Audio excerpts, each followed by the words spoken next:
Ladies and gentlemen, welcome back to the RAF hosted UK Armed Forces ACC Championship. You join us tonight for Brands Hatch.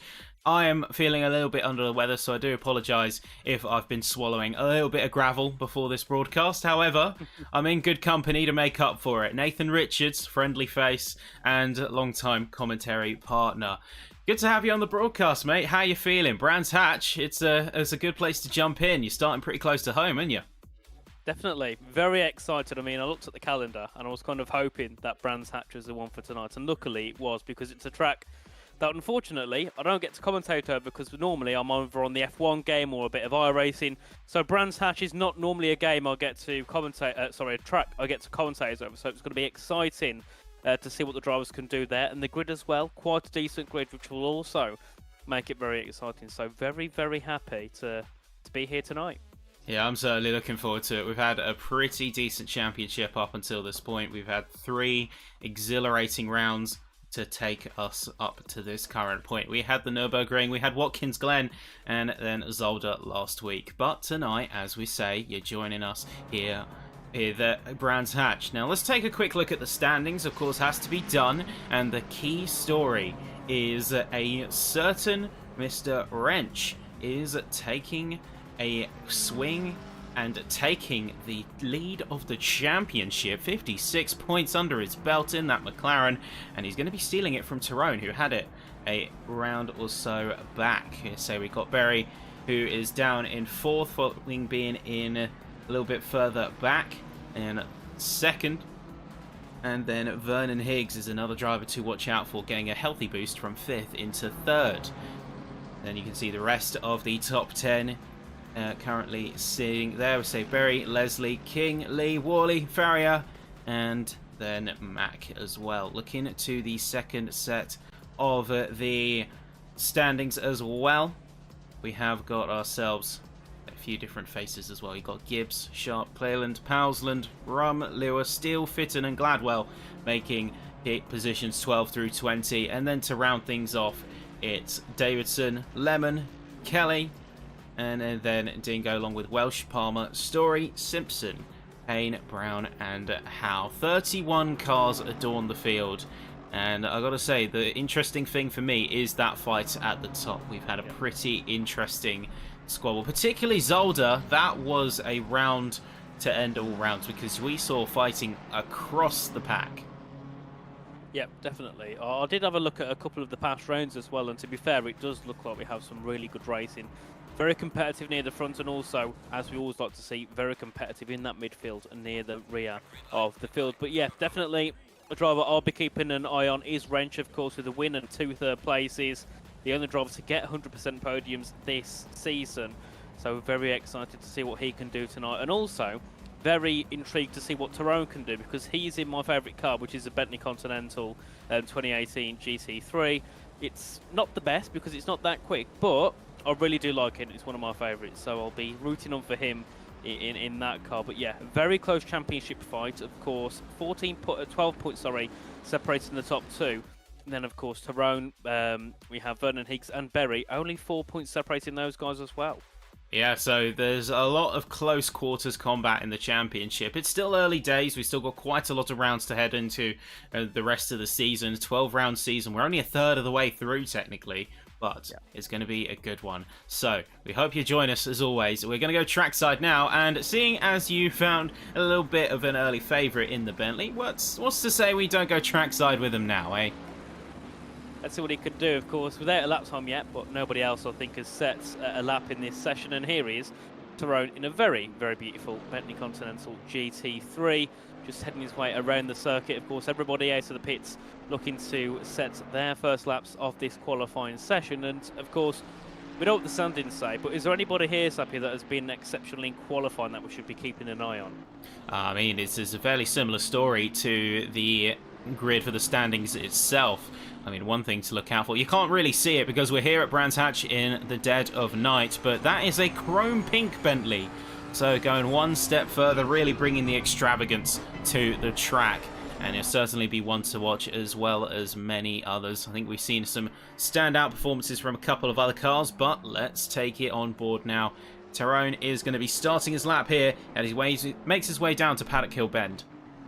Indeed, we'll see what Tyrone can do on this first adventure on this circuit. Of course, very, very dark here, which I really love to see as well. Very, very nice as he heads his way through in that first set. So looking decent so far here for Tyrone into the next left-hander. I believe that'll be Surtees if I'm correct. I'm going to have to start to get the corner names a little bit down to a T. Of course, I haven't commentated here for a long time, so I am rather rusty.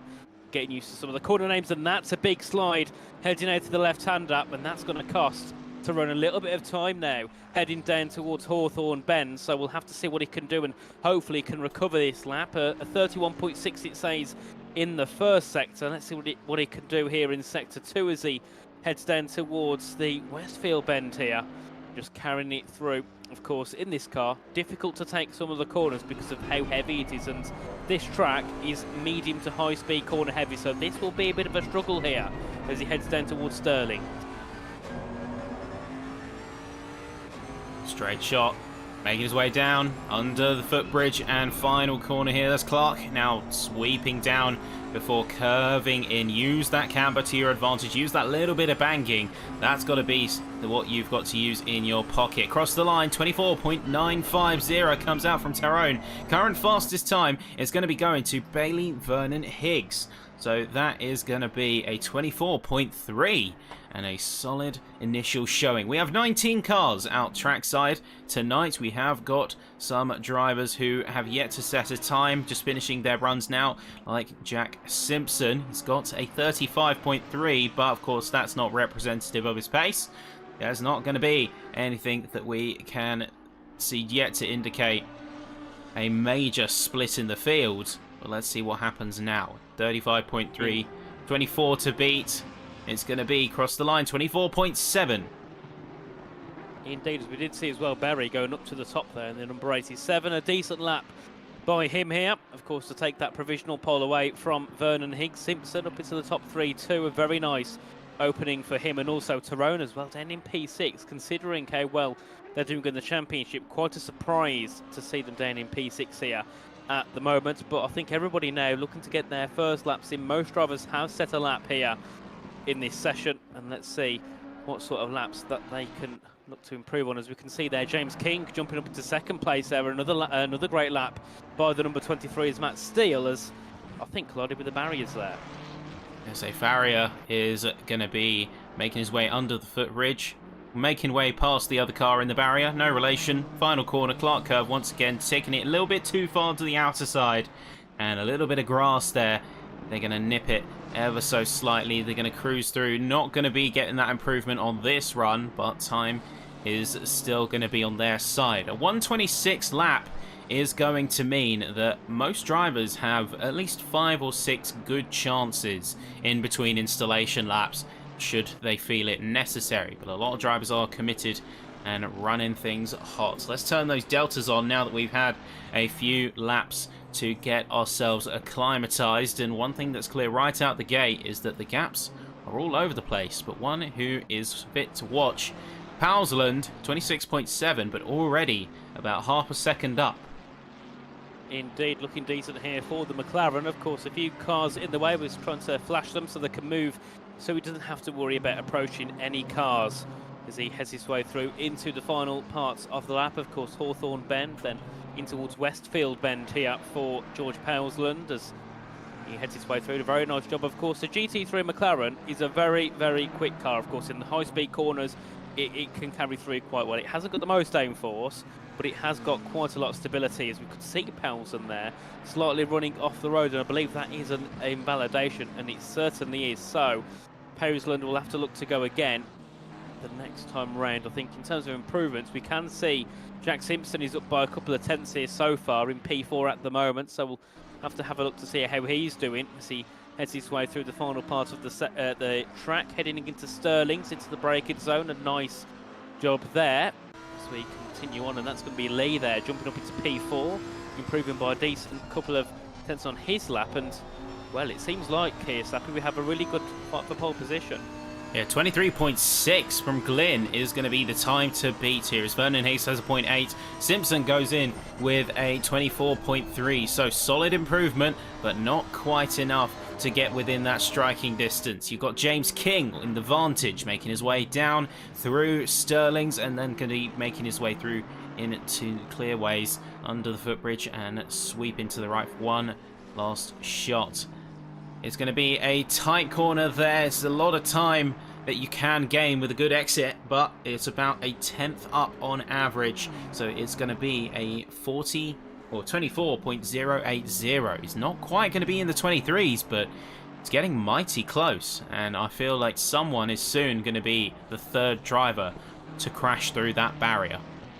Yep, certainly. Of course, we've still got 17 minutes to go, so the drivers are just looking to settle themselves in here to the qualifying session, and probably a lot of them not showing that true pace they have just yet. They're just wanting to dial themselves in a little bit more. Of course, many improvements coming through. We did see Berry there, I think, did find an improvement, and we also sit on board with our championship leader, David Wrench, as he heads his way up to the line. What will it be here for Wrench? I don't think he was up by that much on his lap. It's a 25.060 and stays in P8. And Tyrone as well, another driver I do want to have a look at as well, because they are up on their lap times, as here we do see Matt Farrier here, currently in P12, just heading his way through in towards that first part of the circuit, down towards, leaving towards Surtees there.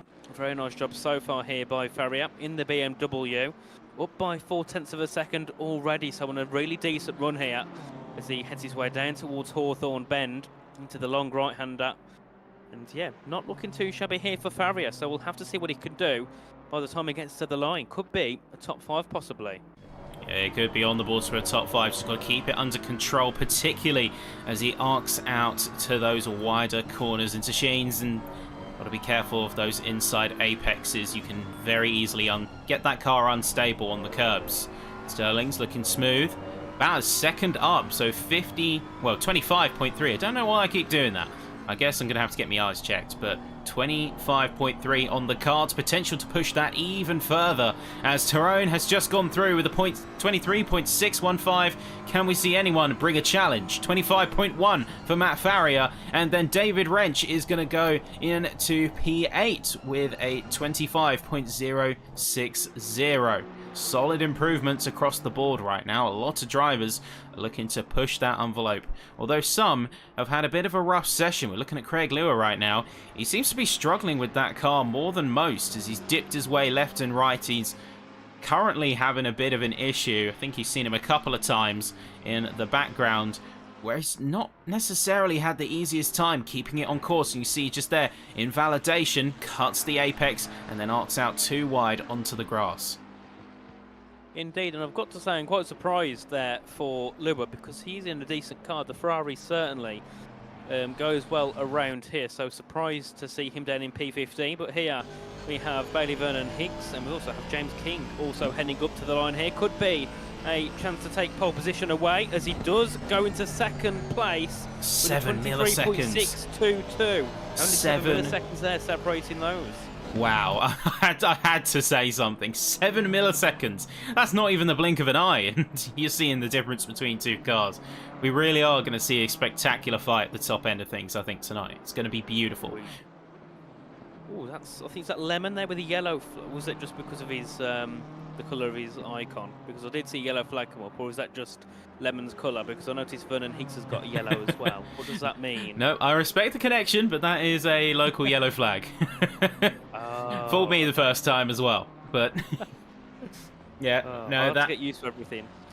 Yeah, new layout, new toys, new kicks, and that does mean a little bit of an adjustment, of course. But yeah, local yellow's coming out for a couple of cars. Simon Kelly, I think, stopping on track, going to be RTPing, so we'll see what they can do here. Craig Lewis going to be once again on a bit of a push. Hopefully he has a bit better luck on this run compared to previous.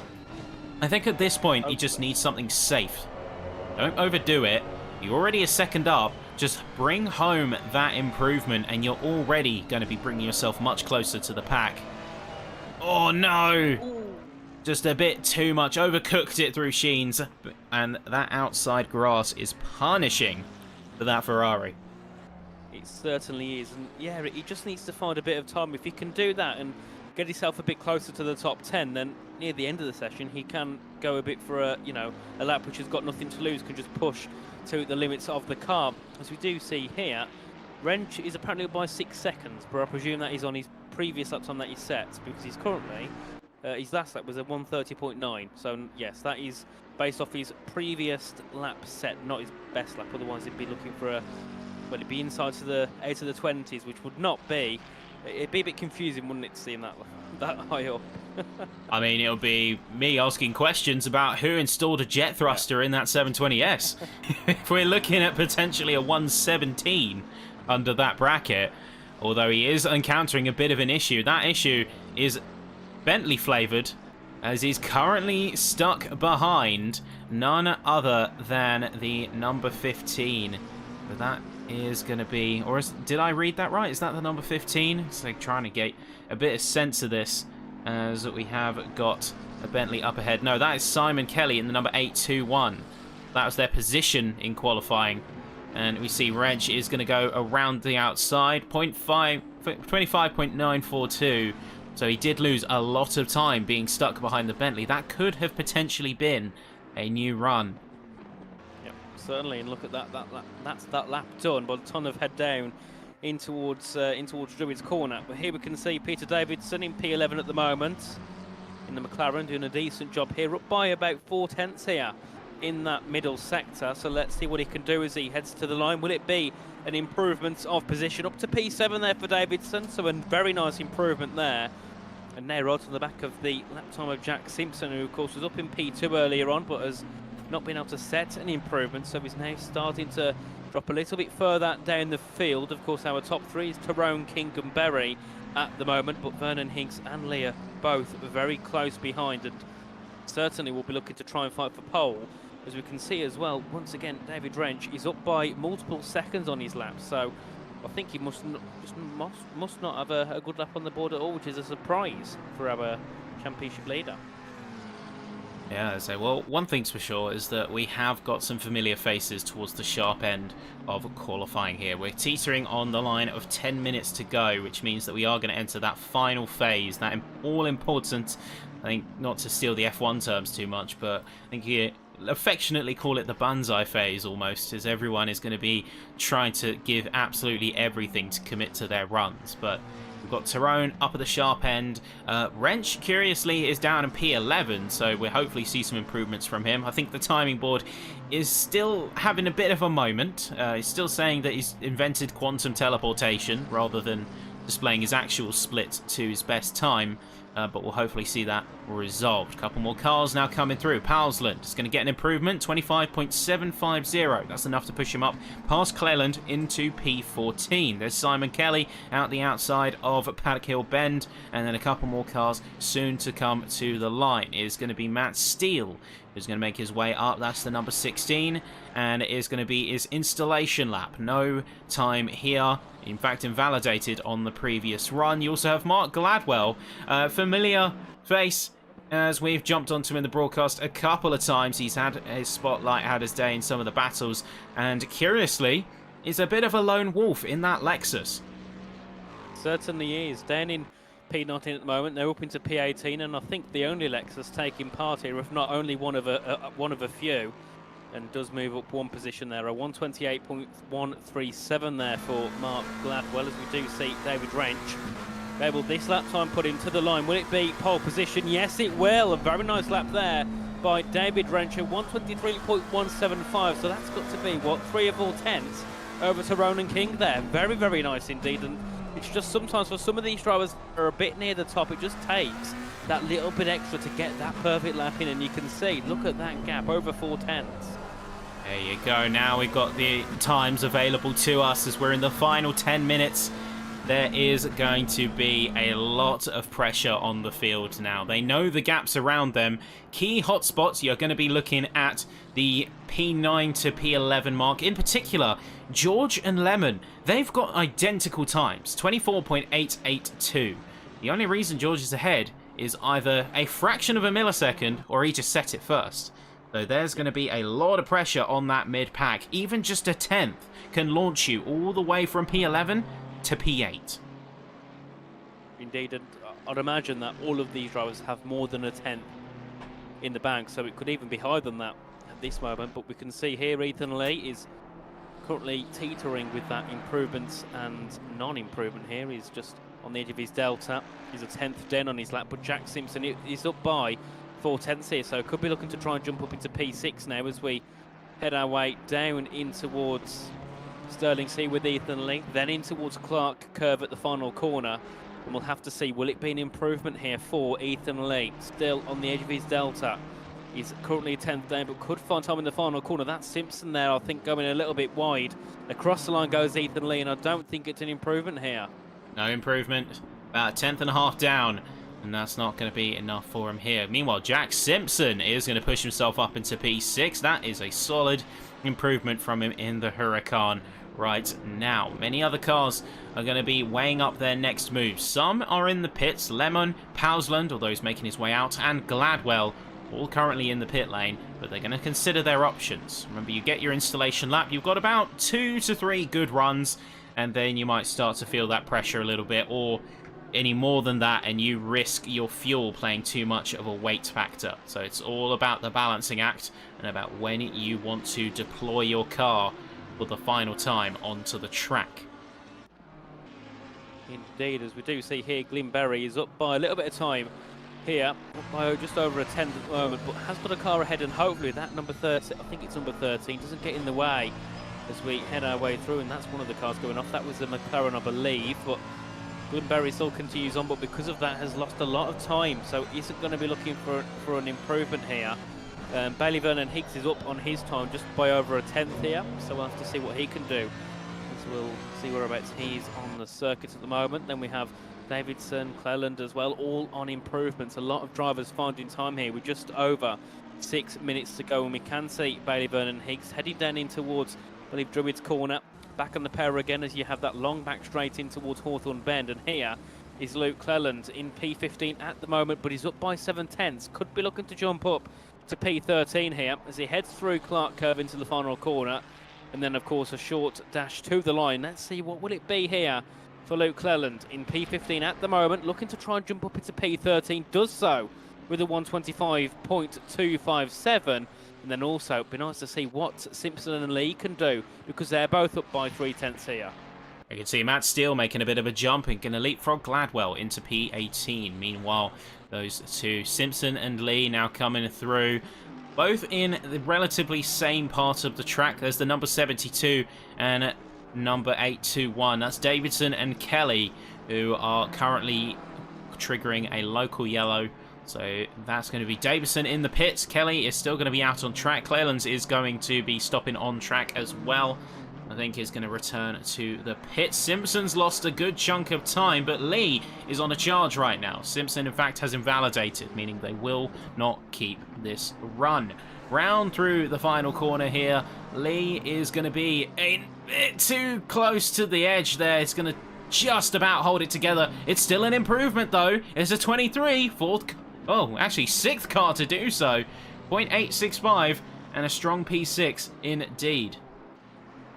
It certainly will be as he heads his way through. Of course, Wrench there, still looking to try and improve here. Of course, has got around half a second of a gap, though, to Tyrone, so I don't think has to worry too much about finding an improvement, but he's going to try and do so either way. As here is George Biel in P10 at the moment, up by 3/10, and here is George Hausland, who's up by just over a 10th here in P15. So he's not going to be looking to improve position here, but certainly could just try and create a bit more of a buffer to those behind, as he has got one of the BMWs just ahead of him here. Certainly could cost him a little bit of time as we head our way down to turn 1, and it will be still being 15th. But here we can see David Wrench is up by 3/10 at the moment on his personal best, sitting at the top, but has lost a bit of time here somewhere because he has dropped down to just a 10th of a gap. And let's see what he can do. Just heading through the final corner now. We'll be looking to possibly jump into the 122s, or at least be very close to it here. As he crosses the line, it's going to be 2 thousandths out. It's a 23.002, and now brings that gap to second place to just over 6/10 here. So Insane. close, yet so far All right, 2 milliseconds. You know he's going to be absolutely kicking himself right now, especially because you could see very clearly all that time was lost on Sector 3. I'm not sure what happened in those last couple corners, but it was enough for him to drop a wheel and for him to drop those 3/10 gap down to a single one and just keep him out of that beautiful 122. Craig Lewis going to get an improvement, but I'm definitely feeling for Wrench right now. He's got a lot of pressure on his shoulders. Remember, that is going to be a whole championship resting on his shoulders currently, and with a full podium record, he's certainly got a reputation to uphold. Certainly has. As we continue our way on, and of course just over two minutes to go here, so the drivers are looking to prepare for their final couple of runs. George BL here is up by a couple of tenths on his personal best here, just heading down towards Sterling's, and we'll see what he can do in the final sector. Of course, one corner to go in towards Clark Curve, and let's see, will it be a charge further up? Of course, here a tenth would get him up to P8, so it would be a very, very well done lap here by George, and certainly will be looking to try and improve position. He's up by half a second nearly to the line, goes into 8th place at 24.440 and puts himself a little bit more clear of Peter Davidson in P9 and Ryan Worley in 10th place. And here we can see Craig Lewis up by just over 6/10 here, but also Matt Steele is up by over a second at the moment, 1.1 seconds up on a 27.5.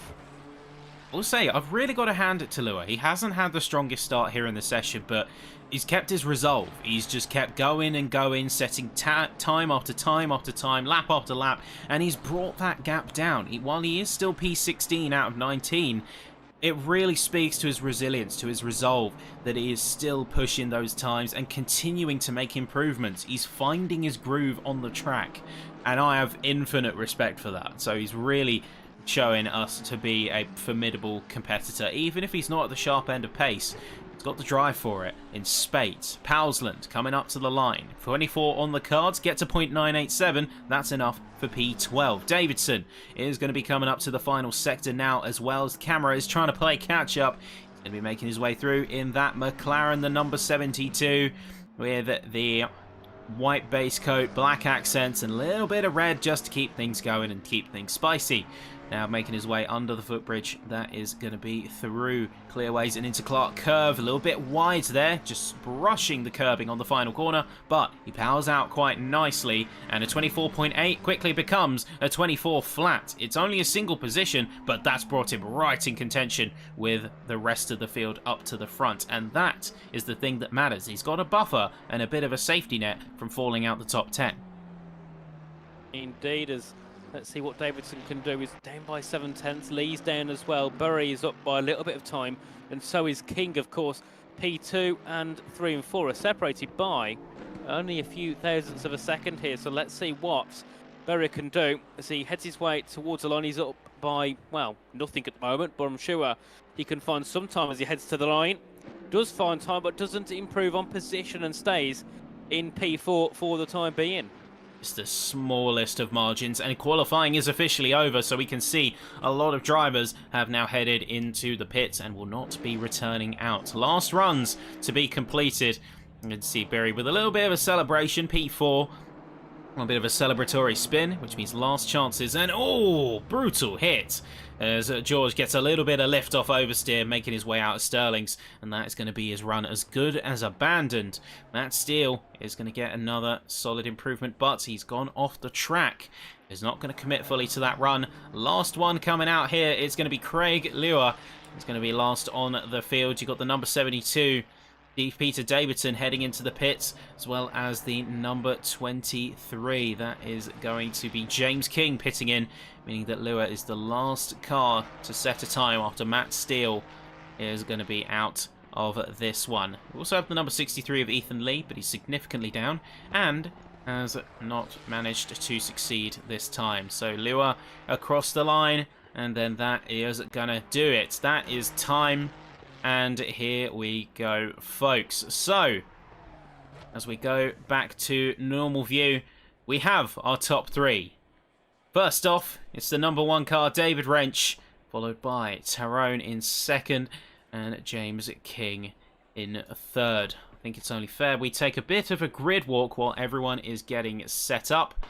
And I think we want to do it in a little bit of style. So let's take us through one by one and let's do this.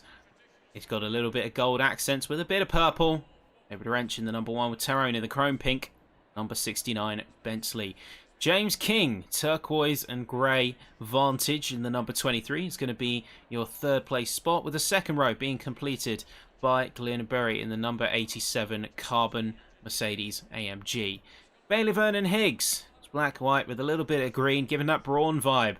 He sits in the number 50 and in the 5th spot, with Ethan Lee complimenting him on the third row in that black and blue BMW M4. Spot number 7 is going to go to a almost Golf-esque looking Lamborghini Huracan in P7. That's going to be Jack Simpson, with Peter Davidson with a apt Royal Navy livery adorning his 720S. Number 72 currently in P8 and completes row 4. George Biel with another very nice design on the BMW. It's going to be a little bit of a light blue, almost turquoise looking, to complement that number 74, and then the bright yellow Ferrari of Ryan Worley in P10. Jack Lemon, fittingly in the right colours, but gone for a bit of a two-tone look. He's gone with a bit of black to complement the yellow, and he's currently sat in row 6 in P11, with George Powsland alongside, going much deeper on the purple, and a little bit of what looks like lime green, as the session is soon to start. We have got the formation lap soon. We'll have a bit of a lime green accent and a similar colour scheme to previous BMWs is Matt Farrier in P13, with Luke Cleland in the number 14 spot and the number 131 Ferrari. Stevie Mack's going to wrap things up as we get to the final 5 as the Army Esports team, the number 19 McLaren, and then Craig Luer is going to be in the DT Racing Ferrari, the number 13. Finally, you have Matt Steele in the number 16. The number 821 of Simon Kelly. Almost going for a bit of a Harlequin look with the different colours. You've got the yellow, you've got the bright blue, you've got the purple. And then Mark Gladwell, a.k.a. Gladders, to finish it off in the Lexus. Quite a roster we've got here.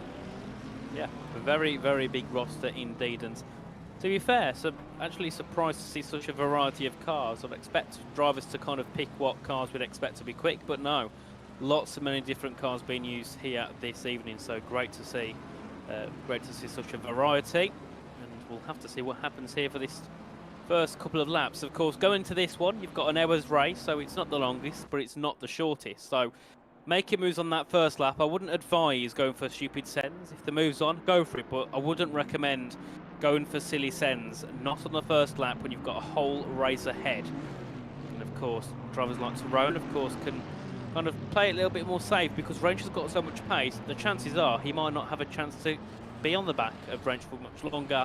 So then his job will be focusing on keeping King and Barry behind, because those, I'd say, Tyrone down towards Lee and Simpson, they're only separated by half a second. So they've all got a lot of pace, and they can all afford to fight with each other here and fight for podiums. So we'll have to see what happens as they enter their way into the long, well, it's about, what, 3 or 4 right-handers, but it's just one real big right-hander, really, isn't it? Yeah, realistically, it's just one continuous with a couple of apexes sprinkled in here and there for good measure. We've got a lot of representation as well, not only cars, but the different forces. So we've got everything from, well, if my standings graphic actually wants to load, that is. We've got, here we go, we've got everything from Royal Air Force, of course, playing host to it for the most part. We've got British Army Esports, we've got the Royal Navy, we've got civvies, we've got vets, everyone going to be representing either themselves or their corps respectively. But we wish every driver the best of luck as always, and with that, the track is about to go hot. It's deep into the night here at Brands Hatch as we round our way through Clark Curve, and in the 4th round of the UK Armed Forces Championship. Let's see what the drivers have to play with, and let's see what they can show us here. Who's going to teach us something new? Let's find out. Wrench leads, Tyrone on the outside, double file at 60, And then as soon as the green flag waves, track is hot for some racing, crossing the line. There you go. Let's see what they can do. It's going to be a mad rush, a mad dash all the way into Paddock Hill Bend. Wrench with the early advantage already being pressed as there's going to be squabbling up and down the field. Looks like Worley's taken a bit of a position hit. There's going to be Tyrone going on the defensive as he has both Bury and King on his backside there. He's really going to have the pressure mounting. His double file throughout a good chunk of this circuit, and already fireworks are coming. Certainly is, and we can see there Wrench, Tyrone and Bury are starting to increase their gaps to each other already, as we see here Pelsland looking to make moves, or at least being overtaken there by Worley. But Worley goes off the circuit, allows Pelsland back through. Mack, Cleland and Lua also going through as well, and a couple more cars off the circuit to say head their way out of Surtees and down towards Hawthorne Bend. And here we're on board with Bailey Vernon Higgs in P5 at the moment, looking to close down on James King. And I'm not sure what's happened to Glyn Bury, because that gap has gone up to 1.4 seconds between himself and Tyrone. And then at the front, Wrench is looking to try and get a little bit further ahead here. That gap's only a couple of tenths, so let's see what happens between our two leaders as we see here the rear of Glyn Bury.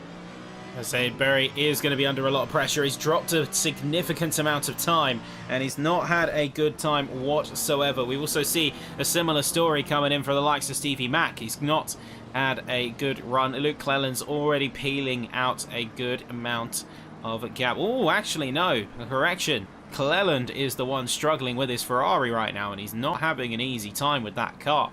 Lua's going to go alongside him as well as we head into lap 2, but fighting at the top, squabbles continue. This is going to be through Druids. Tyrone goes for the outside, doesn't quite get it to stick as we now head down into Graham Hill, and both of them taking as much of a wide line as they possibly can while keeping those laps legal. Not quite going to be an easy run here for the Bentley. Not the easy run that he'd hoped for, but he's still got to be committed. He's going to give it everything. Let's see how he does. We head into Sector 2 now, through Pilgrim's Drop and into Hawthorne.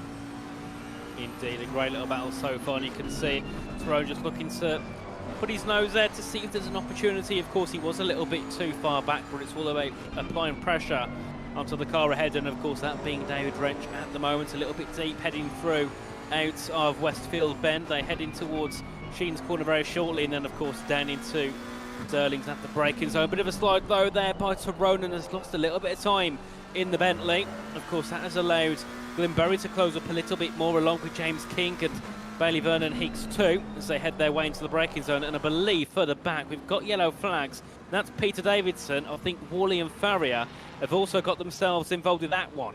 Oh, let's say that's going to be a bit of a problematic one. We did have a couple of incidents in the previous sessions, in previous runs, but we will hopefully get a bit of stability. Farrier has gone into the pit lane, and we are likely going to be seeing him there for a little while. Tell you what, let's get a bit of a replay and see exactly what happened, as it looks like there was quite the concertina effect. Although saying that, with hanging on, it's going to be Wrench making a mistake as he goes into Surtees. He enters behind the Bentley. The Cooper Straight, he's not able to hold him off with a bit of a wobble and a little bit too much on the grass. Careful going. Tyrone now has the lead, and the positions are switched. But let's take a bit of a live replay here. So it's on board with Peter Davidson to see exactly what happened, as there was an accident flagged a couple minutes ago. Yep, it certainly was, of course. Oh, that's going to be a spin there for Davidson, and collecting Farrier as well. Certainly not ideal for those two as they all continue on. And here is a battle for the lead. Tyrone is looking to try and take it away from David Wrench once again as we continue our way down towards Clark Curve. Of course, Bury, King have all closed into this one here, so it is more of a four-way battle for the lead. And King could be looking to try and close down on Glyn Bury, who has the fastest lap here, as they cross the line to begin another lap. Of course, we're 3 laps in. We've got 55 minutes to go. James King now fastest on circuit, 2 purple sectors and a yellow in the middle. And let's see what he can do. Looking to close down onto the Mercedes, in towards the braking zone of Druids as they head their way shortly down in towards the next left-hander. And King is all over the rear of Bury here, and surely we'll be looking to get this one done quite shortly. We certainly got the pace on tap, but is he going to have the racecraft and the wherewithal to go for it? That's the other question. what separates a situation like this from any other. We see Berry struggling a little bit with the exit as he comes out of Surtees. It's going to be peeling along to the left side, a little bit of debris as well on that course. Berry is going to remain committed to the line though. He's going to stick it a bit more to the inside, try and cover off King's options, tries to go for the switchback here, and it looks like he's really committed to it in that vantage right now, though has to back out inevitably. Although, with that being said, that has been a certainly successful move for King. Oh no, actually, looks like contact made. I was going to say, it was successful in establishing pressure, but that's not the conversion that we were really looking for here on the circuit. Berry with the contact against King. That is going to leave a mark, not just on the car, but also on the bit of the pride, a bit of the talent. You can tell Berry is going to be frustrated. This is going to begin his potential charge back up to the front. Indeed, and he's always diving into the pits there, so must have a bit of damage on the car or something, and will be looking to bail early. Big shame there for Glyn Berry, who's pretty much out of any sort of podium fight, and possibly could be out of a top 10 fight with the way it's going at the moment, and still our top two are together. And because of that battle, that's allowed Tyrone and Rich to have a bit more of a gap, as that's going to be George Pelsland in towards the barriers. That's on the straight, isn't it? So that's out of Clark Curve as they head their way down towards the line. So he must have ran onto the grass and gravel. Of course, once your car gets collected by it, it's like it eats the bottom of the car. You can't get away from it. And of course, that has sent Pelsland into the barriers. And here's Jack Simpson now on the back of Ethan Lee. This is a battle for P5 here on circuit as they all continue on. And yeah, I mean, I presume there's some sort of penalties, could be penalties applied afterwards with James King there, because that was into the braking zone of the final corner, a tap onto the rear of Berry, and of course it sent Berry round and now into the pit lane. Well, there will be a stewarding submission to be sure, and one thing that is coming out of this is that the drivers are having a bit of a tough time with the Brands Hatch at night combo. I mean, we've seen that Pelsland returning to the pit lane, Glyn Berry into the pits as well. I don't want to count Glyn out of it yet, purely on the basis of, almost as if to say humour me a little bit, I think with the pit window open, this could be the perfect time, having come off that collision, take the pit stop now that you need to get to the end of the race. Reset, run it clean to the end, no trouble, no fuss. And when you get to the end of the race, or even just the midpoint when a lot of the leaders may tend to pit in just for optimal stint purposes, then you can get your back on them. Indeed. Could be a sense of opportunity for Glyn Berry, as here we do see Ethan Lee still on the rear of Bailey Vernon Higgs, who's continuing along here in the McLaren. Of course, Ethan Lee in the BMW, and then behind Jack Simpson in the Lamborghini, as they all head their way down towards the next braking zone, in towards Hawthorne Bend. Of course, it's a medium speed corner. You want to tap on the brakes, get back on the power instantly as you head down in towards Westfield Bend, and then of course in towards Sheens after that. Of course, a very flowing part of the circuit. If you've got a car that handles well in the corners, this track will really suit you. To cars that haven't got good handling, certainly is going to be more of a task, as you head your way through Stirling's down towards Clark Curve again at the final corner. And let's see what sort of battles we could have here for the lead of the race. Of course, Tyrone is only half a second back from Wrench, and Ethan Lee now is closing in quickly on the back of Bailey Vernon Higgs. But I think he might have run a little bit wide there, heading out to the final corner, and doesn't quite have an opportunity down towards turn 1 at Paddock Hill Bend. As we head our way into the hairpin at the braking zone, of course, we can see further back there is Pelsland back in the pits again. It looks like Pelsland is into the pit lane again, although I think that was still his initial pit entrance. It's been 2 minutes, nearly 3 minutes on there, but hopefully he comes out fairly soon. Tyrone is now starting to get a bit more aggressive, as we do see wider arc coming in from David Wrench, make their way out of Surtees and then down through into the next sector. Hawthorne is going to be the test. The two drag racing each other with the McLaren holding the inside. Better line coming out there. No chance of a switchback for Tyrone, but let's see how much he's willing to commit to this. I think a big thing for Brands Hatch is not so much having the raw handling and the raw ability to rotate. It's also keeping stability while the road varies as much as it does. I mean, look at it. You've got banking. You've got curving down. You've got inclines, declines, a lot of undulation under your car. So more than anything, you need a stable aero platform, and I kind of think that's why McLaren is a fairly solid choice around here. Yep, certainly. It's one of the stronger cars in general, I think, along with the BMW and the Ferrari. As here we could see Tyrone looking to make a move in towards Paddock Hill Bend at turn number 1. Up the inside goes Tyrone, hoping to send Wrench wide. Does so, but is it enough for Tyrone to make a move in towards the braking zone? No, it's not.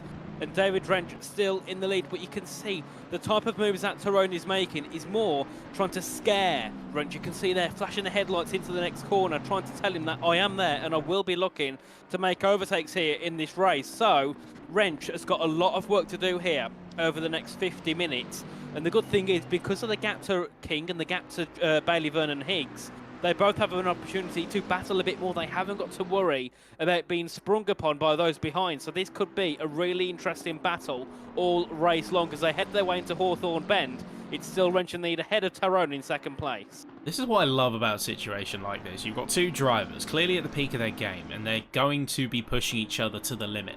They're pushing each other faster and faster, pressure ever building. Eventually someone's going to crack. We saw that with Wrench earlier, and that's what gave Tyrone the position. But inevitably something happened and he got it back. This is what I love, because it shows two racers at their pinnacle. They're pushing the limits of the fastest lap. Wrench has got a 23.8. He's matching almost. He's coming up to matching some of his Kawali pace. And in race trim, that is seriously impressive. And even then, you look at the gaps behind. James King, 3 seconds. Bailey Vernon Higgs, 3 more seconds. It's only when you get to Ethan Lee that you start to get close quarters again. So it really is these top drivers who are just daring to push each other, and this is what racing looks like. Yeah, it's great racing, and they've both got a lot of maturity between them. You can tell that they are experienced league racers, or just experienced racers in general on the ACC game, because we've just seen brilliant battling by the two of them all race long. We've still got another 48 minutes to go of this, so I'm sure that we're going to have a really spectacular ending. As we did see further back, I think it was Gladwell for a moment going a little bit slow, and I think Palsden might be out of the race, still in the pit lane. A big shame there for George. But as we continue on, here is Mark Gladwell in P15 in the Lexus, just running his own race. He's 28 seconds ahead of Berry, and he's 10 seconds back from Kelly, so he's really just in a world of his own at the moment, and we'll continue on as we do go back to Jack Simpson now. Has an opportunity to overtake Ethan Lee, who earlier on was looking to try and overtake Bailey Vernon Higgs, and it just seems at the moment, I don't know whether it's the tyres, the tyre wear on these different cars, but everything's changing. And at one point we're seeing a certain car trying to overtake someone, and then a few laps later the role is reversed, and then we see other cars looking to overtake them.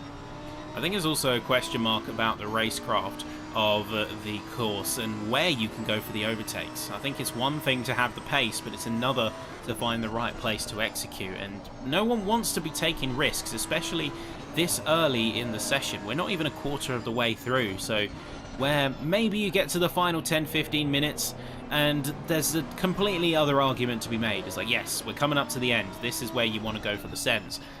Not so much here. Right now, it's just about finding a stable place in the course and running to your own rhythm. I mean, we jumped in with Gladwell earlier, but he really is just in his completely separate pocket of the course, and is going to be having the best time that he can right now. He's undisturbed, he's in his own lane, he's not going to have any major trouble, because any battling on that course is inevitably losing you time. Yeah, certainly is, and we can see there, just on board here with Ethan Lee, just closing back in again to Bailey Vernon Higgs. And of course further back as well, I think Kelly who went off the circuit and unfortunately lost position due to that, losing out to Mark Gladwell.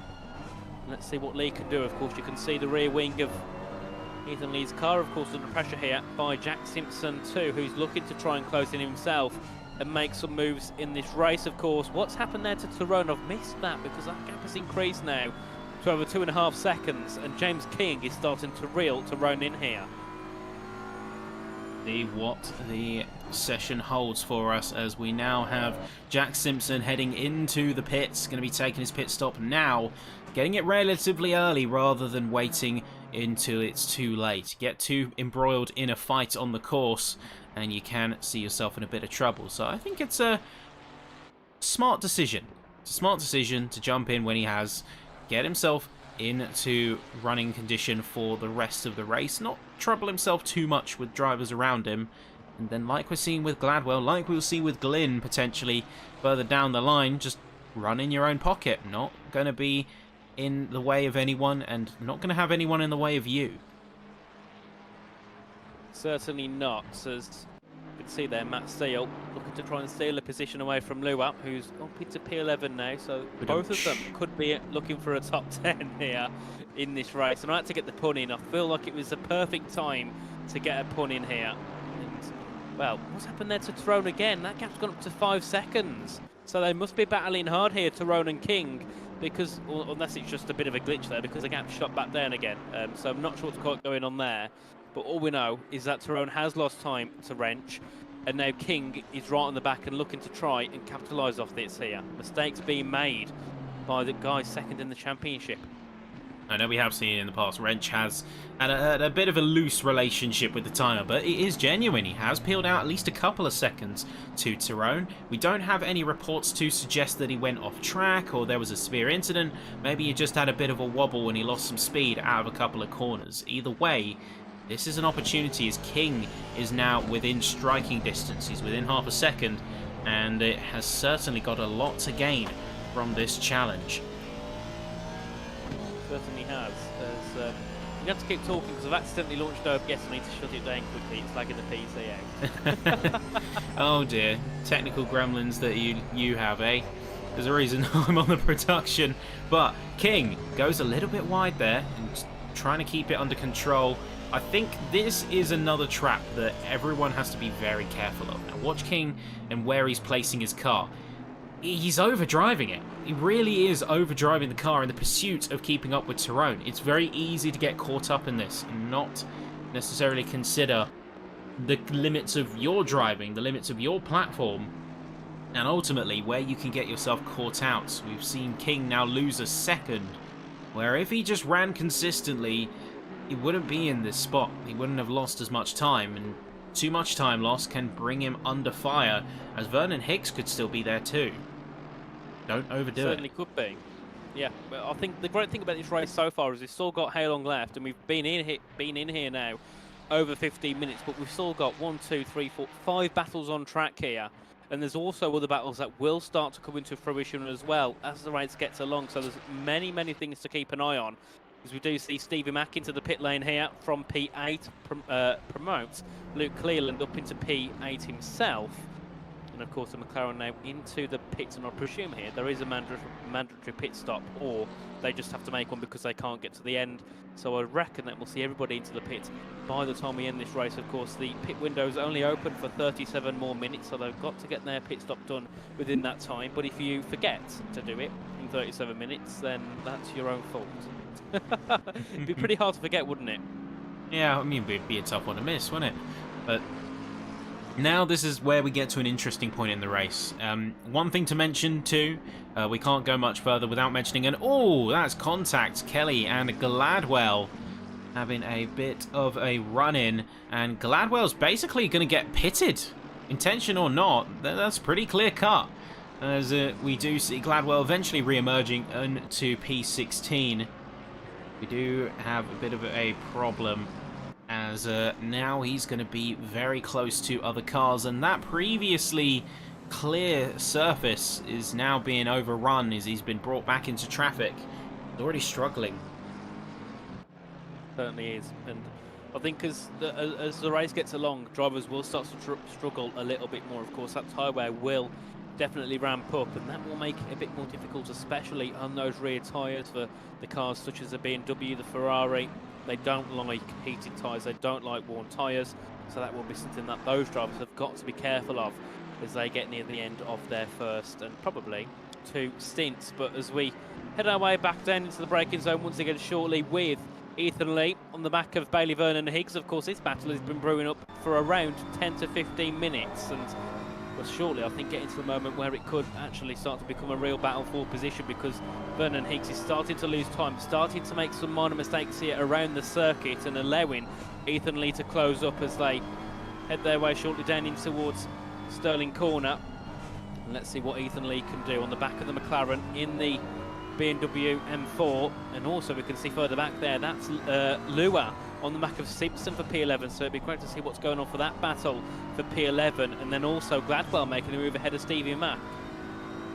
So Stevie Mack is going to be coming out of that pit lane and coming out swinging. Gladwell is going to get overtaken by the McLaren into the final corner, as that Lexus really does seem to be struggling here. He's lapped in the 130s, teetering on 140s, rather than having a representative pace. So either something's gone wrong in that car, or the magic is gone. Meanwhile, Wrench is currently standing clear, 23.6, fastest lap of the session, held by himself. And we do have now 18 drivers on the circuit, as we did lose Pausland following his estrangement from the circuit, being a casualty of the gravel trap. So we're back on board with Kelly as well.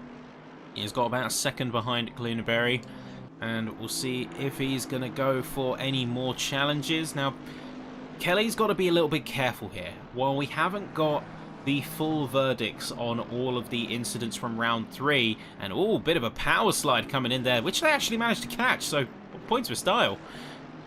They have got to be careful though, because they've had a lot of incidents, particularly in the last round. They were involved in quite a lot of incidents which are, at least to my knowledge, still pending investigation. So whatever happened there, plus if anything happened here, like we saw with Gladwell, that's likely to be investigated. They might get hit with a hefty set of penalties after this race if they're not careful. Yeah, certainly, and that's one thing they've got to be careful of. Penalties are something that you don't want, as we do have Bailey Vernon Hicks into the pit lane here for his first pit stop, and probably only of the race, as Peter Davidson has had a bit of an off, or at least it looks like he was going a little bit slow somewhere, but he continues on here in 17th place, not being the race for him to remember here. As we do see as well, Simpson back ahead of Steele now, so back up into the top 10, and let's see whereabouts Vernon Hicks comes out compared to Jack Simpson. Of course, those two were quite close on track earlier on, and let's see, has that earlier pit stop helped Simpson, or has that later pit stop helped Vernon Hicks? As we can see as well, Lua unfortunately has got off the circuit. That's heading down towards Sterling, has stopped the car but has got it going again and will continue on. And is that the leader there making their way through? Yeah, that's going to be lapping, so that is very distantly being tailed. You can see Simpson and Steele have just beat Vernon Hicks out of the pit lane. He's going to be emerging in P11. But, and like we were saying earlier, something to be aware of, the timings. All about the timings here. And one thing that stands out to me is the gaps when you look at Glyn Berry versus Bailey Vernon Hicks. And this is sort of representative towards the top. So I think more and more time goes by where I am starting to be a believer of that early pit stop strategy and then swinging it back at the end. Yep, certainly. We'll have to see how it goes, as here's Ethan Lee into the pit lane now as well, as here's Matt Steele, of course, behind Bailey Vernon Hicks. That gap between those two now, Simpson and Vernon Hicks, is 4.1. That gap was a lot smaller earlier on here, so it seems that it has came through to Simpson's greater advantage here, and we'll see about whereabouts Lee comes out in all of this as well. Lee's just in the pit lane at the moment, and then of course a bit of a talk about our top 3. Still Wrench ahead of Tyrone, ahead of King. 3.3 seconds now is the gap between Wrench and Tyrone, and then King just staying behind in third, just over a second back, and has been consistently there for the past 10 or 15 minutes here, ever since Tyrone made that mistake and lost time to David Wrench. So of course the battle for the lead, I don't think we'll get much of one, unfortunately, at least not for the time being. Let's see where Lee comes out, all the way back behind Simpson and Vernon Hicks here, and I'm not, is there any reason why Ethan Lee's coming out so far behind? Because those, well, Simpson, Vernon Hicks and Lee were all within a second of each other. They're now separated by 10 seconds between the 3 of them. Well, the pit stop timings are identical, so the only thing that is going to be an indicator, I think, is the fact that he maybe had a bit of a rough entry. He didn't seem to be fully on pace when he was entering the pit lane, and maybe that's held true. So we'll see what's happening here. We do have a couple of brief caution warnings coming out. It's going to be Simon Kelly now heading into the pit lane, sweeping his way through, and then we'll also see that James King still got his eyes firmly locked on Tyrone, but Tyrone is actually coming up to a bit of traffic now. Wrench has already made his way past, But now's the time for the Bentley and for the Vantage to get their way through here. And getting caught at a bad time with traffic is going to be a big problem. This is the other element of a race like this. Even just an hour, you get plenty of time for drivers to pull some gaps out. And with some gaps comes some laps. With some laps comes some traffic that everyone's got to play ball if you want to get out cleanly. Certainly. You know, in a situation like this where we've got a decent amount of cars on the grid, we've got a couple of cars going off there, that'll help second and third make their way through. Oh, steal. But the issue sometimes is with a track like this, which has got so many corners, so many medium and high speed corners, it's not like you can exactly move out the way during a corner, because that's going to cause a bit of trouble for yourself or for someone else behind coming through. So you've got to make sure that as a car that's, you know, trying to lap someone, you panic carefully. If you know that there's a lapped car a second ahead, then maybe it's best to ease off on that next lap and just wait until you know that you can make that move down towards turn 1, for example, or down the straight in towards Hawthorne Bend. If you know you've got quicker pace, there's no point catching up to them in the first sector, because you're going to be held behind. And sometimes as well, with being a lapped car, they tend to get a bit nervous because they know someone's coming quickly behind them, and they're afraid, because sometimes some of those cars that are trying to lap others get a bit aggressive. Yeah, you can get a little bit of the teeth out, and the difficult thing is, it's the responsibility of the passing car to get by safely. But at the same time, it's the responsibility of the car being passed to aid in that opportunity. Now, you don't want to create an unsafe situation by deviating too far from the racing line. It happens all too often. Passing car tries to go to the right, you dart to the right thinking, oh, well, I'll let them take the racing line, they'll go through me. And then they go literally through you, they go into you. And it never ends well for anyone. So it's a tough thing to read. The best advice you can give is, for the cars being passed, stay on your line unless you make it abundantly clear that you are going off to one side and you are going to stay there.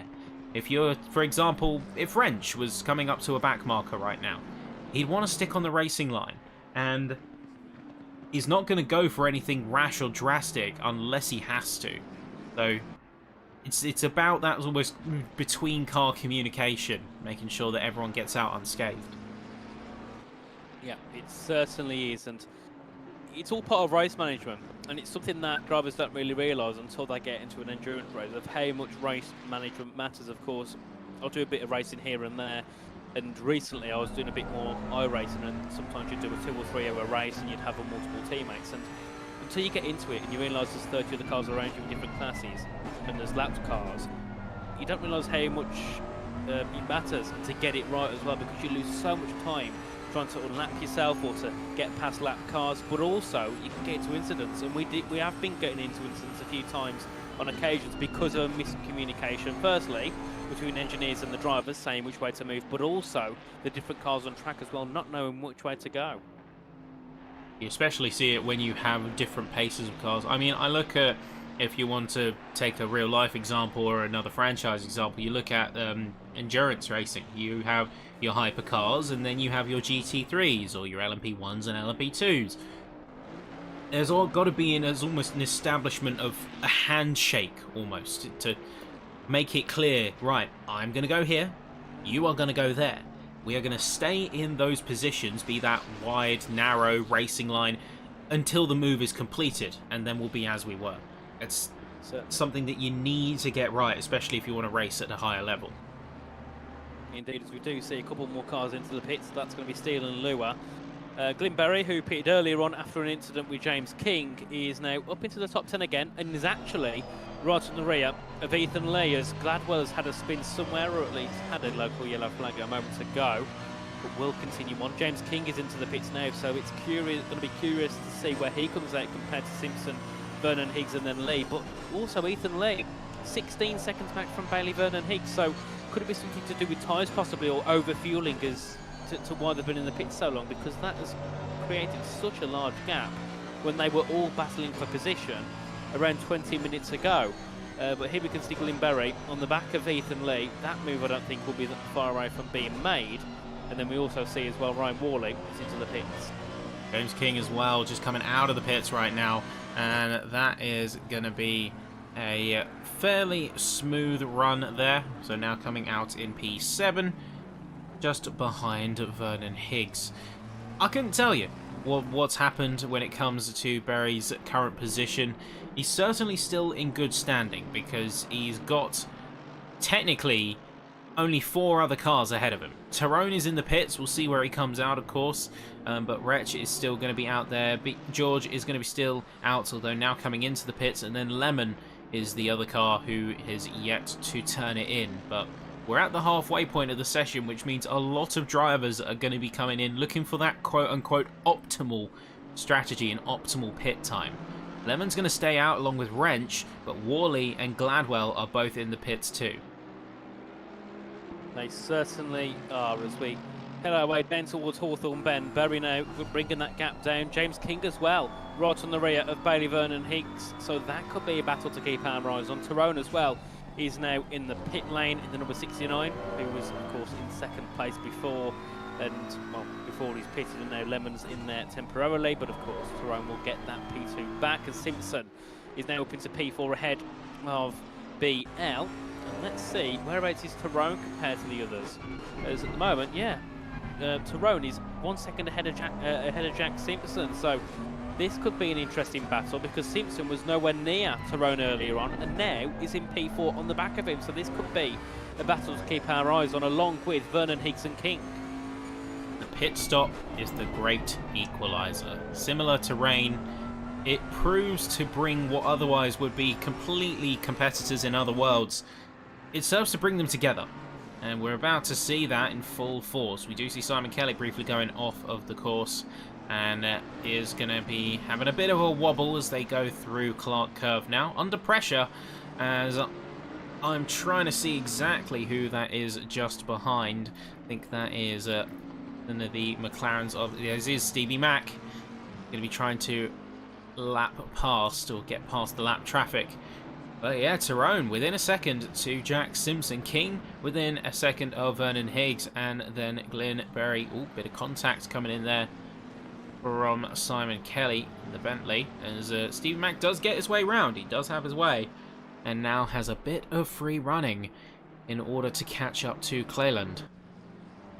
Certainly does, as that battle is a lapped car and an unlapped car there between those two as they continue on. Of course, back to the front though, Simpson is within 4/10 of Tyrone, so this is a really good battle to keep an eye on. Of course, here's Kelly looking to scare a car that is a lap ahead of him, I believe. Let's see what happens here. Simpson on Tyrone for second place here in this race. Of course, David Wrench we expect to see in the pits probably within the next 10 minutes time. I don't think he'll go too close to the closing of that pit window. And then of course Ethan Lee on the back of George BL, who's somehow popped up ahead of Vernon Higgs and behind Vernon Higgs and King. Has BL pitted here, or is he still yet to pit? Because I don't remember him being so far up earlier on.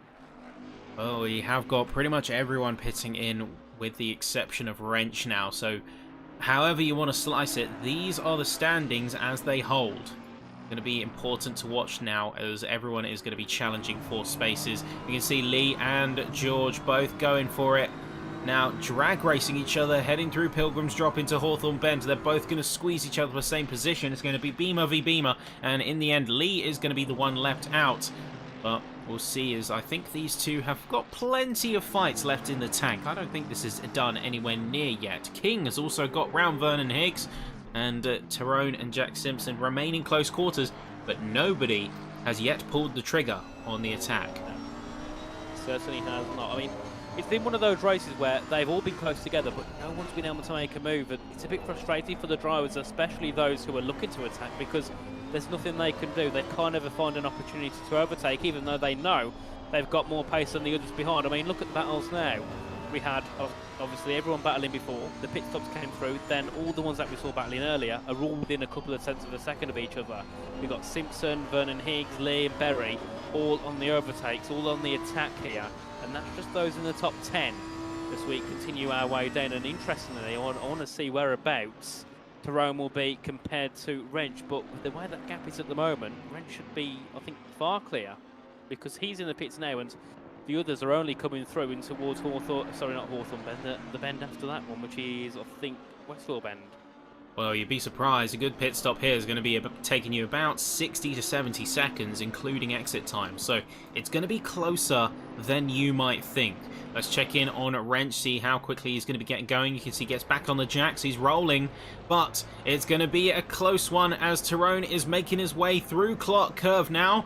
It's going to be tight, but round the final corner now, Tyrone starting lap 24. I think he's just going to get beat out, and in fact he is. Wrench makes his way out of the pit lane and is going to be still ahead, albeit not by much. That gap has gone down by about a second and a half. Tyrone is now back within fighting grasp, but the field is fully equalised.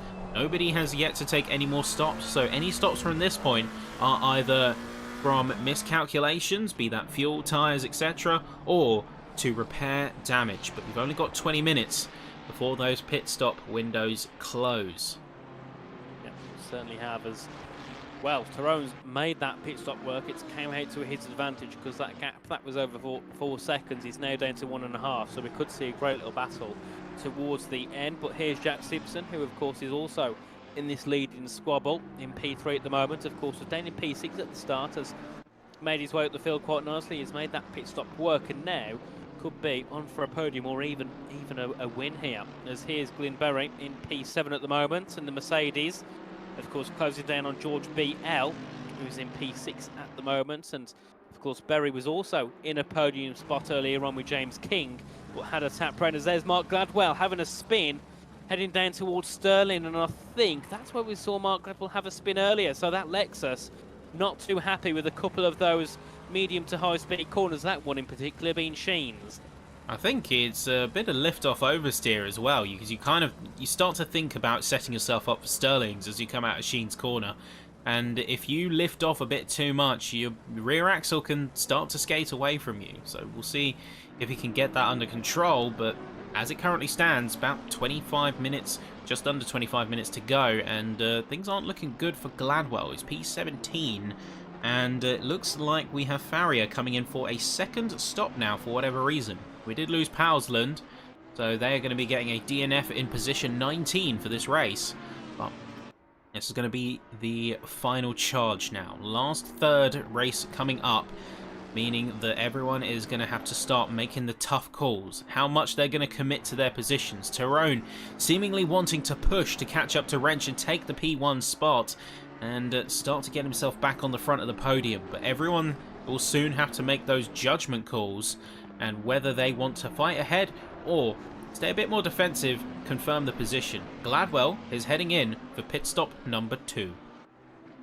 Certainly is, and not gone well at all, has it, here for Mark Gladwell? Not been the race he would have been hoping for. And Jack Simpson there still on the charge of Tyrone, as that gap has increased between himself and Wrench, and now has decreased between himself and Simpson. So we could have a nice little battle here for P2 and 3, as we have 22 minutes to go in this race, so not long to be making those moves now. We're 2/3 of the way in. Of course, the battles have started to ease off a little bit now. Of course, Glimberry's on the back of George BL, but of course the main one is here for second place between Tyrone and Jack Simpson. And of course, if Simpson can get it done, I think that is one of the Driver of the Day deserved awards, because he was so far down earlier on, was down in P6, and has now got himself back up into possibly a P2 spot, considering he was kind of called out of it from the start. Yeah, well, one thing's for sure is that the top end of the order is not showing any signs of slowing down. You've still got Tyrone within 2.5 seconds. That can easily be reeled in. We've seen him do it before. Simpson within a second to Tyrone is going to be that strong backline. He's going to be lying in wait. I don't think he's going to go too hard on chasing Tyrone. I think he just wants to keep consistent. If Tyrone makes a mistake, which he has done a few times this race, he's going to be right there to capitalise. He knows that with enough pressure, even the finest driver can crack. But then, beyond that top 3, it's large gap city. King, 8 seconds. Vernon with 7. 14 for George BL. Glyn is going to be fairly close, and we might catch up with them in a moment, but it's going to be up and down. Everyone just trying their own space and just wanting to consistently bring some laps in. Ultimately, bring it home.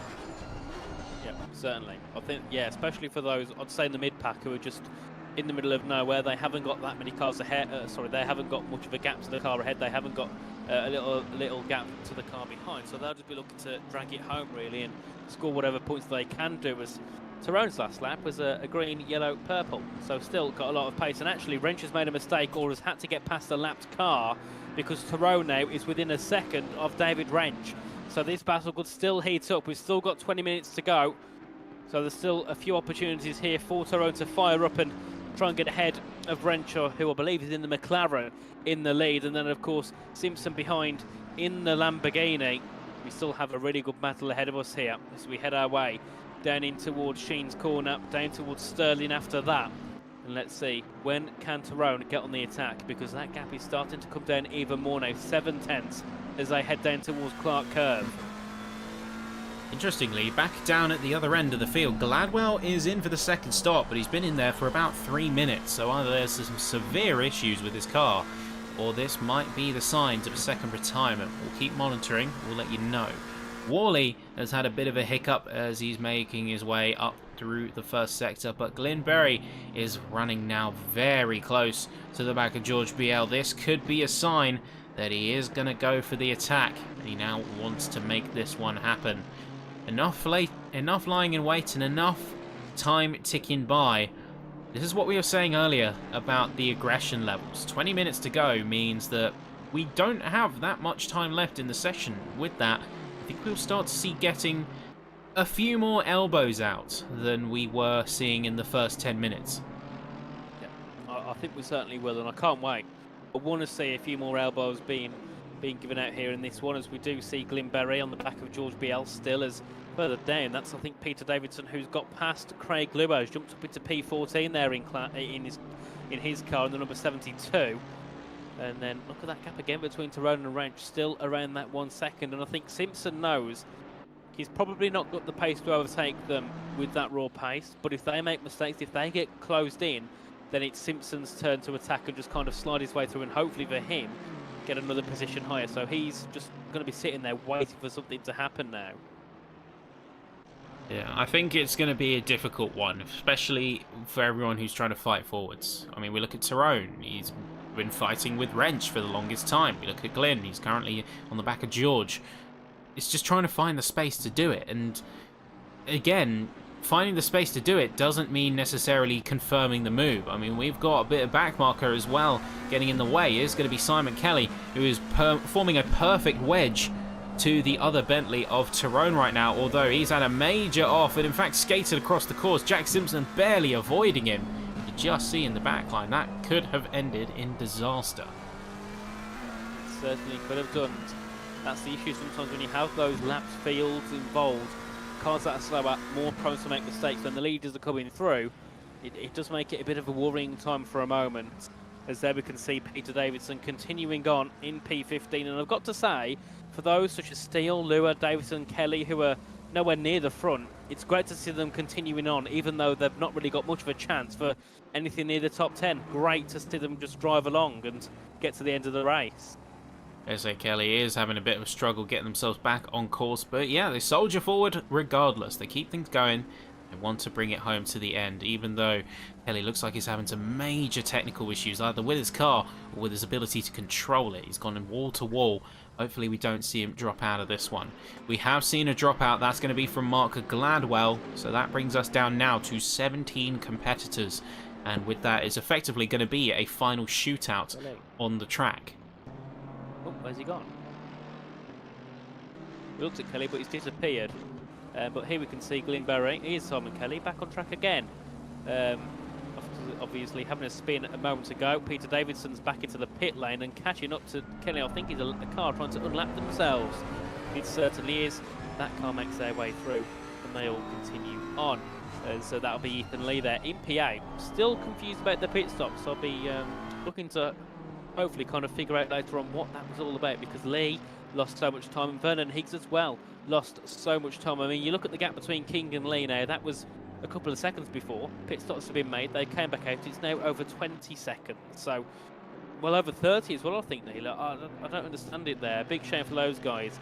But Glenberry has actually made this pay off somewhat. Of course, had an incident at the start, dropped all the way down to the rear of the field, went into the pits, He's now in P7 on the back of a P6 as we look further ahead, and Tyrone's lost a bit more time again to Wrench, and it just shows, doesn't it? We saw it in the first stint between Wrench and Tyrone.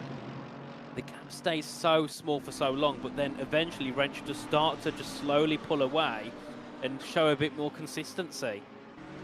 Well, we have Kelly going into the pits for technical issues, limping that car into the pit lane and likely to stay in there for a good while.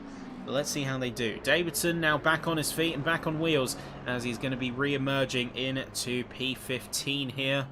We'll be trying to finish this race on a high, and sometimes with challenges like this, it is just about finishing the race and nothing more. It's as much a fight of attrition as it is one of succession. So even though we can look to the fights, we can look to the Glimberries and Georges of the world, we can look to the Tyrones and Wrenches, it's just as important that we get the Lua, the Davidson, the Kelly, the Farrier, who bring it home despite the odds and despite being at the back of the pack. Certainly, it certainly does. I mean, I struggle to continue on at this point. If I'd be that far behind, I'd be like, right, I'm going to call it a day. So a great job from those guys to continue going on all the way to the end of this race. But here we are, Berry again there. That gap has come down significantly more to the back of George BL as they head their way through to the next left-hander, down towards Hawthorne Bend. Let's see, does Berry have an opportunity to overtake here in his Mercedes? He's closing in. That gap is now 4/3 of a second. Is that slipstream enough? I don't think it will be. And I think now for Berry, the main aim is to kind of scare George here into possibly running a bit wide or braking a bit later, because otherwise he's going to struggle to get that move done, because that slipstream in these GT3s doesn't provide that much of an effect. Yeah, as I say, for Berry, it's not actually about getting the move done here and now. The opportunity will present itself if he really wants to get the move. The main thing here is run it as close to George as you can. Keep him spooked. Don't let him even so much as breathe before you can have a chance to say a thing or two about it. Place your car in awkward spots, get him on the edge, and even with a bit of a better power out in through the final corner, there's going to be an all-important balance and an all-important shift, as the pressure is going to be on George to remain consistent. Especially as we get to the end of the race, that pressure is only going to be heightened. We do see drivers sometimes overdrive the cars, give it a bit too much, but particularly these last 10 minutes, because you want to just make it to the end. It's that final dash to the finish line. That makes you think almost a little bit differently. Yeah, it certainly does, especially when you come into the end of the race.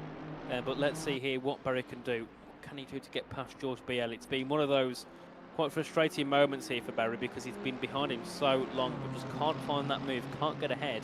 And it's not to do with pace, it's probably to do with more the cars and the track they're racing on. There's not that many overtaking opportunities, as I think there. George ran a little bit wide as they was heading through Hawthorne Bend into Westfield Bend now, and then shortly back in towards Sheens and Sterling's. And let's see what can Berry do, because that gap is decreasing ever so more. And what's happened to Simpson as well? That gap's now over 4 seconds, so he must have made a mistake on the back of Tyrone, and Tyrone as well catching up once again on the back of David Wrench. But this is the main battle on track here for P6. George BL versus Glimberry, Mercedes versus BMW, as we head our way back down towards Paddock Hill Bend. And you can see Berry gains in, but never enough to make a move. And I think at this point Berry's just got to send it, hasn't he? He's got to have trust and hope in George BL and just go for a move here.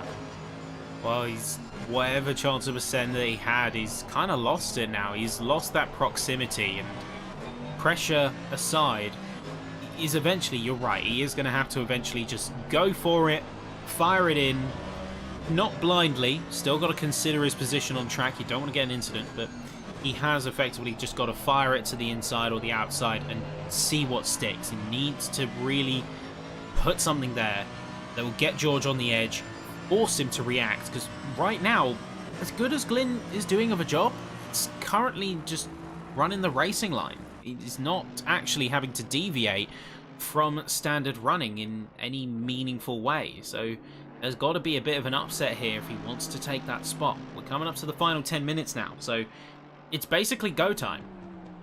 Yeah, it is. It's just push, foot to the floor, and just go and see what you can do here for the final 10 minutes of the race. Back on board with Berry again as they head their way down towards Clark to begin another lap. We've completed 34 in this race at the moment, another few to go, and then we'll see that checkered flag. 10 minutes to go of a 60-minute race. It's been a brilliant, enthralling not Grand Prix, but race here, and Brands Hatch as we head our way down to Paddock Hill Bend once again. And George BL going along nicely, but you can see running a bit wide there, but Berry's not able to capitalise on that opportunity and heading into the hairpin. It seems like BL is starting to get a little bit more defensive here because he knows that at some point Berry will make an attack and he's got to be ready for it. Otherwise, if he doesn't see it coming, he'll go straight past him and that'll be that move done.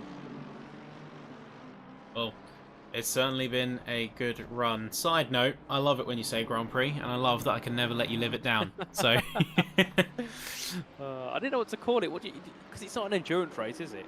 And race is a bit boring. Well, say it's not an endurance race. It's still an hour. It's on the shorter side, but it's still a fairly long race as far as races go. You never know. Yeah, it's an odd one. We'll figure a name for it eventually. We'll workshop it. We've got a lot of rounds to get through before we can decide the name for the race, because I think this is round 4. We've got, I think I'm with you for another, is it 6 rounds or something here? Yep. So a long way to go in this championship. So I'm hoping that battle at the front starts to get a bit more spicy, because at the moment Wrench has started to pull away with it. I'm not sure exactly on the point system here, but I know that Wrench will start to build a decent advantage. It's 12 points at the moment between the two. That'll increase even more. Yeah, we will see that push happen, but Glyn is within that 10-minute window.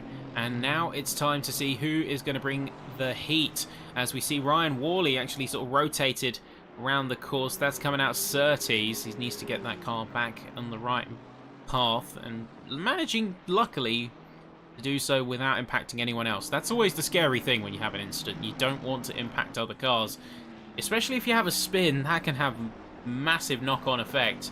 If you make an unsafe rejoin as well, that's grounds for penalties. Yep, it's certainly sort of got to be careful of that, especially heading into the final on a couple of laps. So James King has had a yellow flag, has spun around somewhere on the circuit. Let's see what's happened there to James King. Of course, was up in the top 3 earlier on, was in a decent position in 4th, and now could be under pressure here from Bailey Vernon Higgs. That gap has came down now to 7 seconds, and James King is continuing on, but certainly going to be a little bit disappointed with that one. Let's see what happened here. Looks like just a tiniest spin. Luckily nothing major, but still enough to call out the local yellows, warn other nearby cars. And so with that, we do have a couple of hiccups on the timing board. That is just a sort of freak issue, although it looks like something is going on. Trying to get to the exact bottom of it. Sometimes the replays do this. They do freak out the timing board just a little bit. Work in progress. Glyn is still remaining close and still hunting on the back of George for that spot. Curiously, with the track being so low temp, it is actually starting to mess with the grip levels of the cars. We've had this a little way for a while, and it's part of why drivers can't push as much. But 11 degrees surface and ambient, you're going to struggle to keep temps in those tyres. And the reason for those issues is that we actually saw a disconnection from Jack Lemmon. That is why we had a issue for a brief moment. He briefly disconnected, although it looks like he's still on track. I'm not too sure what's going on there. Not one. Hopefully whatever issue we had has sorted itself out. And Berry again, still on the back of George BL, and that was close there, heading into the next right-hander. Was looking to make a move, looking to get that opportunity done and dusted here. Has been behind George BL ever since they pitted earlier on. It's been around 20 minutes now, it's got to have been.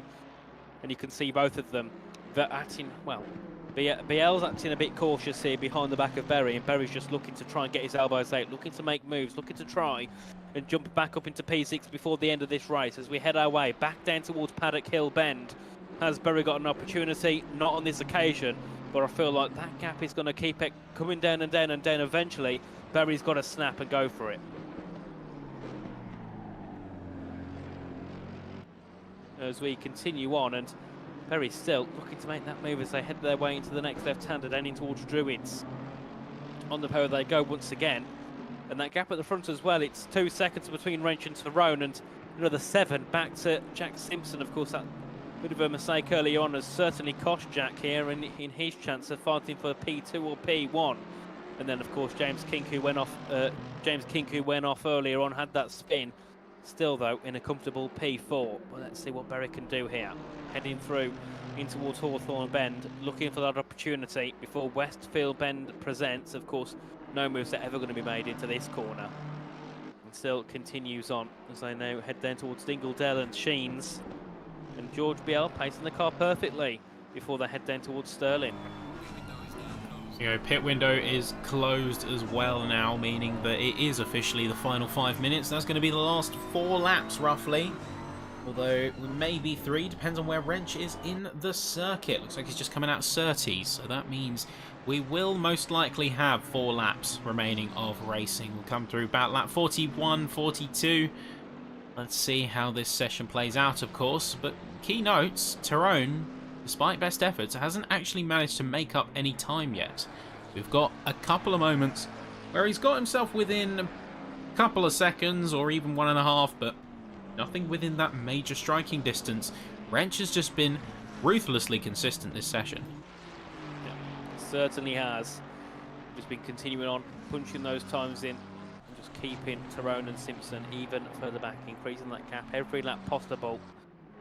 As we have 4 minutes to go, not long before we get to see the checkered flag as Craig Lewis. Bit of a slide there heading out of Hawthorne Bend. And off the circuit he goes, allowing one, I think that's a laps car through. That might be, I think, James King possibly. Just getting past Craig Lewis there. Then continuing on.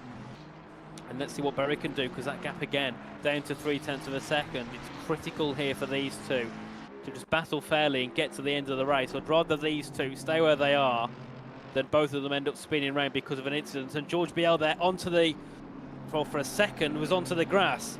Berry was looking for an opportunity, couldn't get it done there, could look for a move in towards Clark Curve. He's going to look to the right, looks to the left, can't find a move there.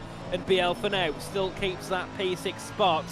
But Berry knows that opportunity is on the cards. He's gaining in here down towards Paddock Hill Bend. Is he going to go for a mega send here into turn 1? No.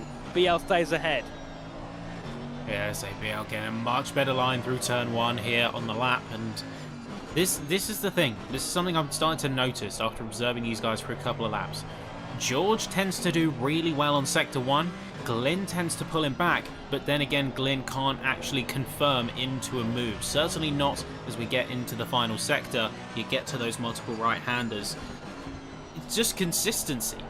George certainly has that first corner down a lot better than Glyn does, but even with the time being peeled back, George is just running that consistent lap in, lap out almost mindset, and that's exactly what he needs here. He knows that he's too far away to challenge on Vernon Hicks. So like we were saying earlier about whether you want to fight for position or you want to confirm your current, Glyn's obviously in the former camp, but George is doing a near perfect job of the latter. He is. Really good job here by George Biel just to keep defensive and not allow Berry through, because it's clear that Berry's quicker, but Biel is not letting him through at any opportunity as they head down to Clark Curve once again. Is this the time for Berry to make the move? No, it's not. Just staying back for now, looking for another opportunity, but he hasn't got long to go. 1 minute and 50 left of the race, so you're looking at 2 or 3 laps maximum here in this one. Berry's going to look down to turn 1. Biel moves to the inside, defends it off as they head into the braking zone, and still George Biel keeps ahead. But I've noticed every lap here, Sappy, it seems that Biel seems to always get a better exit out to Paddock Hill Bend and into the braking zone. Exactly. That turn 1 is his. And you could see Glyn was almost trying to undermine that. He tried to poke the nose into the inside through turn 1 and couldn't get alongside in time. And now Glyn is sort of getting to that sort of desperate point, because it is going to very soon be on the final lap. In fact, in a minute, we're about to hear the call over on race control. Any second now, we're going to hear it. And right on cue, potentially. There you go. Final lap for the race. The leader has started the final lap. Give it all you can. Race control has signalled the end of the race to come. And of course, as soon as that timer hits 0, that is it. That is game over. You cross the line, you are done. So Glyn and George are going to get one more bite of the cherry, but it's going to be close. It's certainly will. You've got one lap here for Barry to make a move. One more lap for George Biel to defend that P6 spot. Is here. We can see Tyrone in P2, who's done a brilliant job in that Bentley. Of course, was at moments looking to get a past Wrench. I think at one point was ahead, but hasn't been able to keep up with him all race long. The pace advantage for Wrench has been too much for Tyrone to keep company with. And you've got to think as well, if Tyrone wasn't in that Bentley, if he was in a more of a meta car here, he could certainly be a lot closer up the field. And that's Wrench looking to get past the Lamps car, and that could have been race over there for a moment, as Wrench went for a bit of a late opportunity as they head into Stirling Corner. One more corner to go for Wrench to take that checkered flag. That was looking very scary for a second, but Wrench still heaps it together. And to think that could have been a championship lead thrown in an instant. But he retains his 100% record. Wrench across the line to take round 4 and do so in a stylish fashion. Nicely done. Tyrone has actually gone for a bit of a creative finish. He's actually thrown it round the exit. Jack Simpson going to be in 3rd place with a very impressive run. Quiet but effective, I think would be best to describe his run. He didn't really get much in the way of others, but he certainly kept his own race alive. King in P4 with Bailey coming up to line in P5, and you can see the rest of the order soon forming. Indeed, a great race there, and actually has Berry been able to get past George Biel. That gap was down to a 10th for a second. They're going to head side by side up towards the line. Who will be ahead? Will it be the Mercedes? Will it be the BMW? To the line they go, and it's going to be George Biel just about taking P6. A grand stand to finish there between those two, and it's Biel in 6th and Berry in 2nd. But I see there, that's... what's that? A warning flag? What's that for? Is one of them going to be under investigation, possibly? Well, they did. They collided coming over the start-finish line, so that's just a caution to say these two drivers have collided. Just be aware. Okay. There you go. Ethan Lee now into 8th position with Lemon, who seemingly was able to reconnect, at least on the network side of the session, coming in through to P9. Then you have the rest of the field through now. There's Cleland, Worley, Stevie Mack, Matt Steele, Craig Lua, Peter Davidson, Matt Farrier coming up to the line soon as well, and then Simon Kelly to finish off in P17. What a run, what a race. And then once the 33 is across the line, that is everyone finished and a session done. There you go. There we go. Brilliant race. Really, really good race to end off the evening. Of course, I missed the first 3 rounds, but I'm glad I've hopped in here for round 4, and I'll be here for majority of the season because it looks like it's a really, really interesting championship. So I can't wait to see what happens next time out. Of course, next time here on track will be Misano, a very interesting track, a track that we all know, we all love. And then, of course, we have the likes of Karlami, Hungaroring, Zandvoort, so many interesting tracks to take our way through the season. And then I feel like they've left the best track till last, Mount Panorama, as the season ender. Now, that seems well, it could be a bit of a devastating one for the championship if it goes into that one, because I can't see 2 of them making it out of there in the lead. Well, if the fighting has been as good as it has over today, there might have to be an attitude adjustment heading into the final rounds, but we'll, of course, wait and see. For now, though, this is where we wrap things up. Of course, you will want to keep it here with the RAF Esports official Twitch channel, because we've got a whole championship. We've got a whole season ahead of us. We've had Brands Hatch tonight, but Misano, as you said, Nathan, is going to be next. And then we've got a fully stacked June, finishing the season in mid-July with Mount Panorama. No break weeks, just full throttle racing start to finish. Can't wait myself, but Nathan, thank you for jumping in. I think it's your first time in the box, so thank you for coming in and joining us as well. I do believe we will have a return to a familiar face next time out. I think Zabby is going to be rejoining us for round 5, but then after that, we'll be seeing you again. So thank you very much for joining us, mate. Do appreciate it. It's been a pleasure. Really, really, really fun race. That's where we're going to close things, folks. So we hope you enjoyed watching. Of course, congratulations to all the drivers, everyone who finished and everyone who didn't, because you still gave it a solid effort to make it home as much as you could. So we'll see you next time, next week, over at Misano. But for now, this is where we sign off. So thank you, everyone. Good night.